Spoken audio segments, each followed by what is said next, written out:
What's up, everybody? I wanted to make this video yesterday, but I forgot. My dog's gonna be squeaking his bone in the background. There's nothing I can do. He's obsessed. He squeaks it all day, and he's like looking me in the face, like, "You gonna take it? Please don't take it." I bought him this. Fuck, did I sound like that? He got this little throat bubble. Sound like fucking Pee Wee Herman there.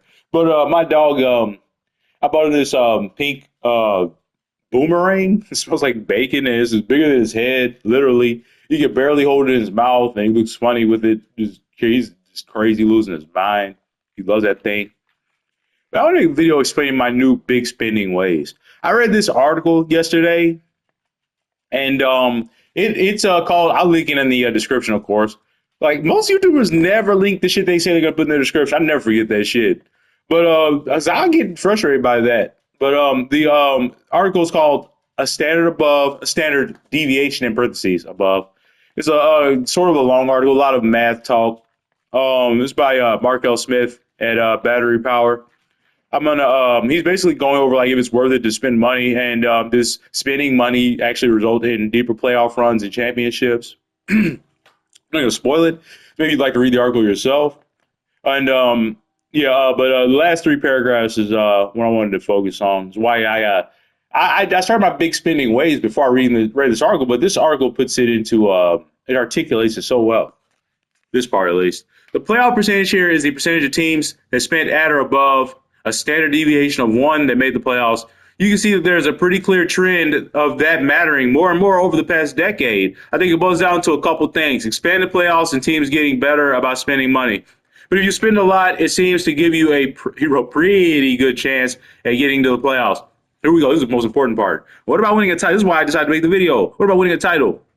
It's a common theme when talking about the playoffs in baseball that you just need to get in. Yeah, it used to be true. Well, that certainly is the case. Nearly half of the champions of the past 13 seasons spent at the highest levels. 4 of the last 7 and 5 of the last 9. You got to do it. And the Braves we're like the 4th highest payroll, so we do spend at the highest levels. So I can't call that same type of sheet. That's factually not true. Spending at those levels doesn't guarantee you a title, but it seems like there's about a 40-50% chance that you need to spend at those levels to win a World Series. All of that to say, the old adage of you get what you pay for continues to ring pretty true.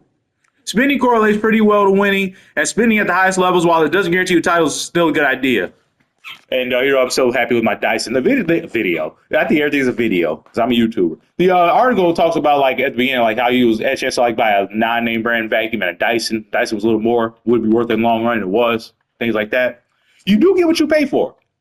Like, this is just a small example. I used to be one of those guys that like I buy the off-brand like sensitive teeth toothpaste from like Dollar Tree. This shit does not work as well as Crest and Colgate and Sensodyne. Trust me. And you get what you pay for in this country. Those are so much better ingredients. And the mouthwash is the same way too. I'm just obsessed with dental care. I spent $11 on this gum therapy mouthwash from Colgate or Listerine. Listerine.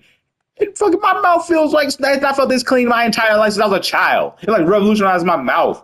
You get what you pay for in this country. You buy the cheap alcohol mouthwash from Dollar Tree, your mouth's gonna burn, it's gonna be all dry. This stuff, man, my teeth feel like they have like a film over them. That's a good thing. But you get what you pay for in capitalism. It's even in baseball. That's why I'm a big spender now. All that to say is why I'm a big spender now. Because the Dodgers are big spenders, I gotta be big spenders. Because if I don't spend like this, guys, you see 86-36, 50 games over 500, nice even numbers. This team is on my ass. They're trying to catch me every day. 80-43, 86-30. We're only 81 teams in baseball. That's the real war. And I know how they spend. I'm watching my opponent every day through a goddamn scope, basically. I'm watching the Dodgers, waiting to take my shot. Look at them. I know how they spend. We'll just look at their contracts. That's the one right there. That's that. And when I was sitting on the toilet reading that article, yeah, I said that. I'm going to give you my full visualization. I was sitting there reading that article very attentively, thinking, this explains how I'm playing. And I told myself, one day we're going to have a contract like that. One day, that's the goal. We're going to sign a Ohtani contract. One day we'll do it. We don't even have a Mookie contract. One day we will. But yeah, they're big spenders. Especially this. This is where all the money and all the value is. This is why I had to do this. Crochet, Strider, Freed, Cease, Manoah. I had to. Because if I didn't, I get steamrolled by this in the playoffs. Having a good offense isn't enough. You need a pitching as well. Shohei Ohtani, look at that. That's a contract. I want to sign a guy with one of those. Glass now. We don't have a Glass now contract. You wouldn't have a Yamamoto contract. But yeah, that's the Dodgers. You got to spin like that to keep up with the Dodgers. We are on a microscopic level. Am I Canadian? Why do I say shit like that? Like sometimes I would say like the most Canadian shit. I mean, it's because I watch the Trailer Park Boys obsessively, and like in my head, I see myself as Ricky. Maybe that's what it is. Because that dude is so much like me. Like, he's stupid like me. He likes smoking weed like me. He likes pepperoni like me. He likes women like me. Like, dude, I don't drink anymore. Back then, I used to drink, but I'm just like Ricky. Well, in a lot of ways, I would dress like him if I cared about fashion. But man, I love that funky show. Any Trailer Park Boys fans out there? That's my favorite show. But yeah. Spencer Strider, that's like a little mini, that's like a mini Dodger. Like 12 million is crazy. Like Alton Thomas has such good foresight. To sign a player to a deal like that is amazing. It's so cheap. I get free 22 million. And see, this is the closest thing to an Ohtani deal we're ever gonna have, or not ever gonna have. We have it so far. And if I'm still here in 2031, which is very unlikely, I'm gonna be real. I'm trying around 29. We can have a spending spree, but yeah, he's gonna be eventually making Yamamoto and Glass now money. Too many names to remember in this game. At least they're all unique. Like there's like some weird names in baseball. I love them. All right, like where else if you see the Strider? It just says like a superhero that like glides around. Anyways, like a surfer or something.